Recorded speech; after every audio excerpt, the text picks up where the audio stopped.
రెహమాని రహీం. పరమ దయామయుడైనటువంటి దైవం నామంతో ప్రారంభిస్తున్నాను. మహాశిలరా, అస్సలాము అలైకుం. దైవశాంతి అందరిపై కూడా కురియుగాక. మీతో 2 నిమిషాల కార్యక్రమం ఖురాన్ యొక్క సందేశం. ఒకరోజు ఖురాన్ గురించి వింటాము, మరొక రోజు ప్రవక్త వారి యొక్క ప్రవచనాన్ని గురించి మనం వింటాము. ఉద్దేశం వల్ల ఒకటే, దైవం మానవాళికి ఏ సందేశం అయితే ఇచ్చాడో ఆ సందేశాన్ని మానవులందరూ కూడా, ప్రజలందరూ కూడా తెలుసుకోవాలి. ఇది ఒక వర్గం వారికో, ఒక కుటుంబం, ఒక కులం వారికో, ఒక మతం వారికో, ఒక ప్రాంతం వారికో సంబంధించింది కాదు. దైవం యొక్క సందేశం విశ్వ మానవాళి అందరికీ కూడా సంబంధించినటువంటి విషయం. దైవం మనకు అవకాశం ఇచ్చాడు, మనము ఇతరుల వద్దకు చేరవేస్తున్నాం తప్పించి మరొక ఉద్దేశం ఏమి కూడా లేదు.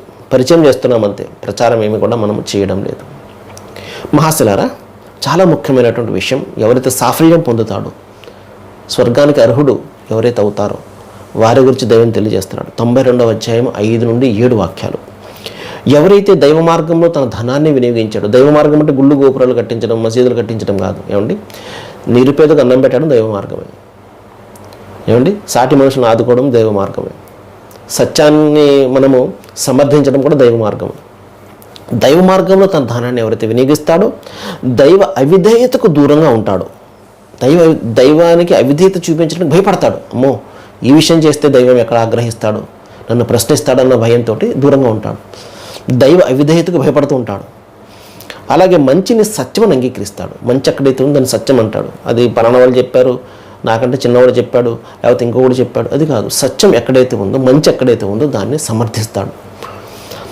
ఇటువంటి వ్యక్తికి మేము సన్మార్గంలో నడిచేందుకు సౌకర్యాన్ని కలుగజేస్తాము.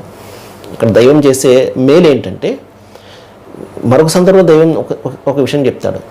ఇన్నా హదేనాకం సబీలా ఇమ్మా షాకిరం ఇమ్మా కఫూరా అంటాడు. అంటే మేమైతే మార్గాన్ని చూపించేశాము, 2 మార్గాలు చూపించాము.